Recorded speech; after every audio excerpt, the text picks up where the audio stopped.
and prevent this from happening is with antibiotics. Right? So if you use early treatment antibiotics, that will control this. Okay? So again, a lot of this has to do with timing, being able to catch these diseases in time, these infections in time. Also, there are vaccines that can be used for anthrax. So it's common to have animals vaccinated for this bacteria.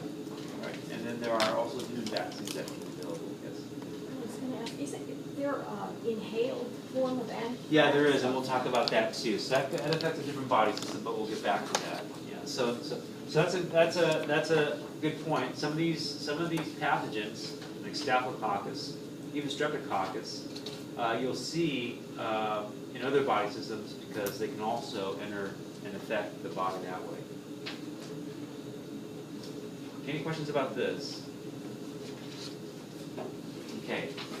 So what I want to do now is go through some examples of viral skin diseases. All right. So since we mentioned children are often also subject to these types of diseases. Okay. And one of the cases that we'll talk about is chickenpox. That's a classic example.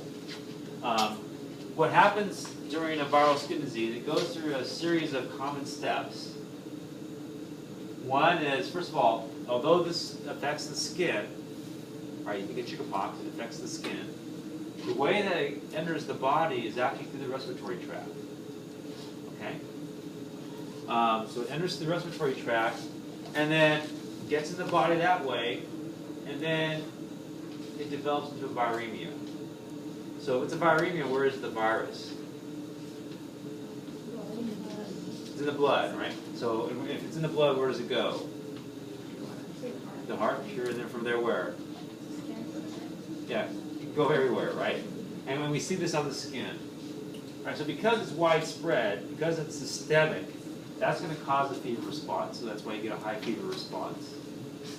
And it ultimately affects the skin, so it causes rash or other skin lesions. Okay? The rash often appears because of your immune system. Your immune system is attacking the virus.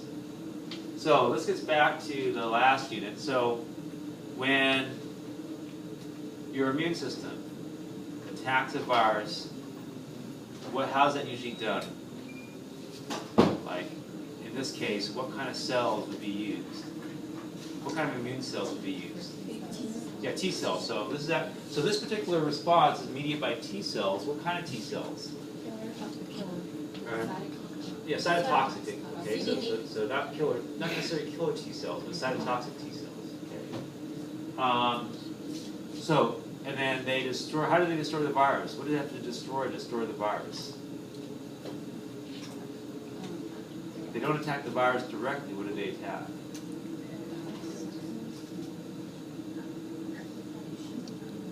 So viruses, where do they multiply? Inside host cells, right? So cytotoxic T cells are attacking what kind of cells? Host cells. Your cells, yes, host cells. Okay. So that's what's causing the redness to appear, the rash, right? So that's usually because of the virus, not the virus, but the T cells that's attacking or destroying your cells, and that's going to cause this rash to appear. But your body will recover from that, and so that's the last step, right? Okay, any questions about that? All right, so now we're going to look at some examples of these diseases. So this gets into, again, gets into some of the classic microbial diseases. I'm going to describe you some diseases that you probably heard about, but you probably don't see a lot of cases of. But we're always on guard for these. It's important to know about them.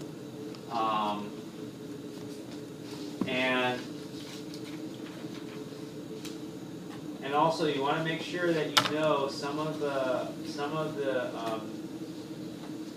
symptoms and signs that allow you to distinguish one type of disease from another. Okay, I'll start to point those out to you. So the first one is measles. It's also known as rubeola. So this is the medical term that you'll see, rubeola. Okay. So on my immunization chart, in fact, it doesn't say measles, it says rubeola. Right? So you have to know, as a patient, what does that refer to? Okay. So this is measles. Now, measles is caused by a virus, the measles virus.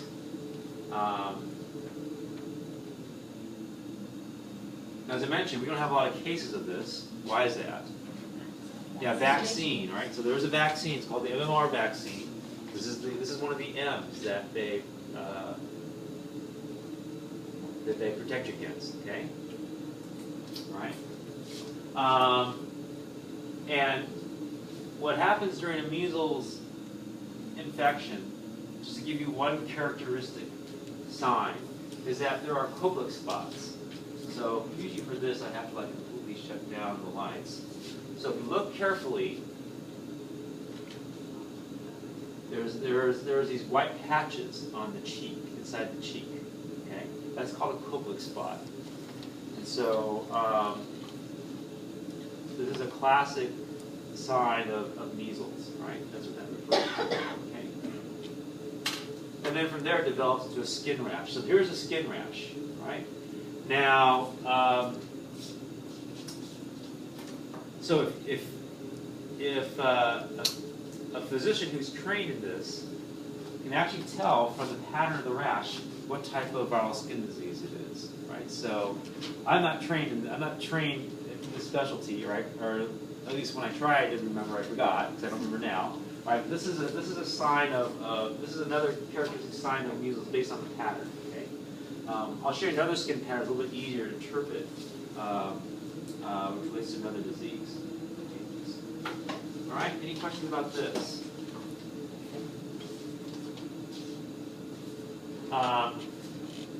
Now, the reason why we immunize against measles is, again, most patients will recover from this.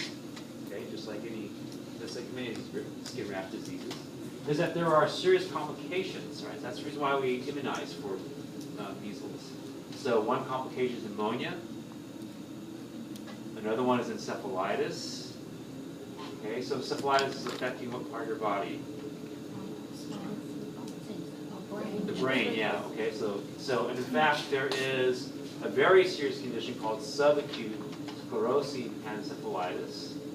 Okay, this is a fatal complication. This is where you can have slow progressive disease of the central nervous system. So you can actually damage the central nervous system. Okay, and this can be fatal. All right. So that's why we have immunization. So MMR is the mumps, measles, and rubella. We're going to talk about rubella as well. Any questions about this? So rubella, this is the other half. This is another part of that MMR, and this is. I put this here to emphasize that you have to be able to tell these different conditions apart, right? Because this is now German measles.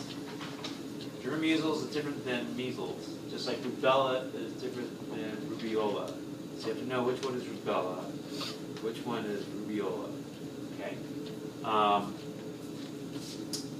So rubella or German measles, this produces a relatively mild rash. And in fact, the condition can be so mild that kids who get this may not even show any symptoms as far as energy level, right? They can simply run around and have German measles. And that can be a problem, as we'll see.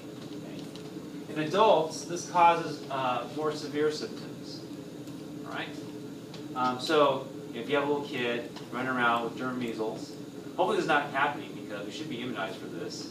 But if you had a kid running around with German measles, right, and you got it from that little from your child, right, probably it's going to be more serious in your case. And so you have a mild rash, but now you'll have bone and joint pain. Okay, right? So they call it arthralgia and arthritis. Right? So it's going to have a more serious effect on you. Okay? What's particularly dangerous about this disease is that there is a form of rubella called maternal rubella. This is where all the problems come from. This This is why we have a vaccine. And this is associated with severe birth defects. So if a woman is pregnant and there's a little kid running around with germ measles, and she gets infected, the virus can directly infect the fetus, and that can cause birth defects. Right? So we call that congenital rubella syndrome. Okay? Right? That's one of the main motivations for immunization against rubella, is because of this complication. Right? Just to give you a perspective on this, right? Because we have widespread immunization, you don't see these kind of issues happening in the United States. But this shows you when we had like one of the last big rubella epidemics. This was in 1964 to 1965. Okay. Probably a lot of you weren't even here then, right? In that year, there were 12.5 million rubella cases, right? 12.5 million cases. Okay. Remember, this is one serious condition, arthritis arthralgia. There were 159,000. Okay.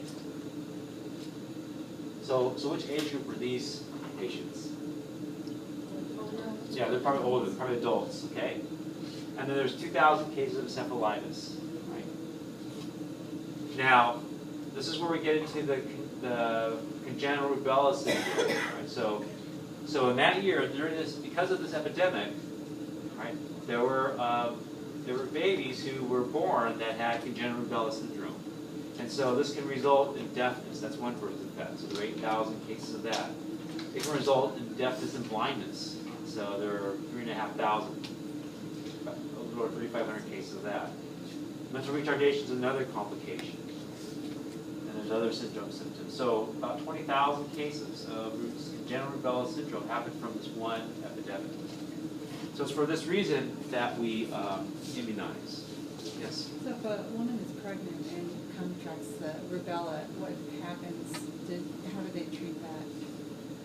You know? No, there's not a real treatment. Yeah, there's not. I mean, nowadays if that happens, we can try there's some antiviral. There's a few antiviral medicines we try, but I think it's difficult to treat. Would it be too late because the disease had already been transferred?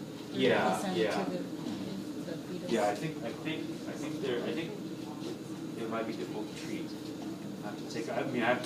The cases are so few that now. There's so few with that now. I actually have to look that up and see if there's any clinical cases where they've tried some of these antiviral therapies. Well, there's certain communities like Portland, Oregon that widespread anti-vaccine. Yeah. So I haven't heard about. I'm not sure how frequently rubella comes up. There's other ones that seem to predominate, like whooping cough is another one.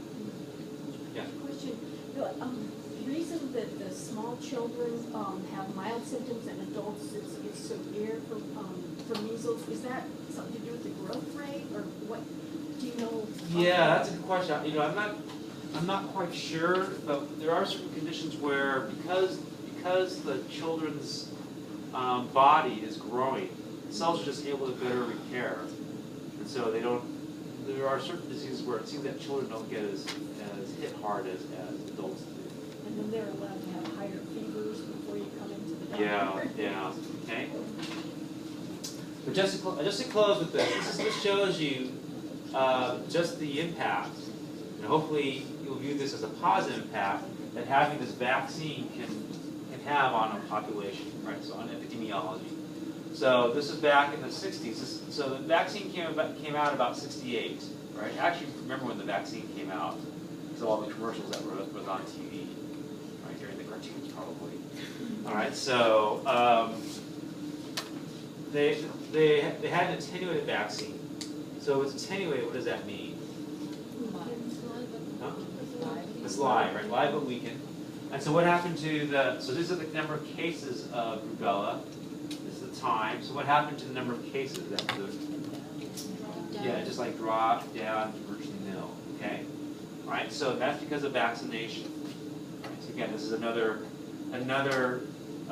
shout out to the positive effect that vaccination can have in preventing this disease. Any questions about this? Okay, we're going to take a break now.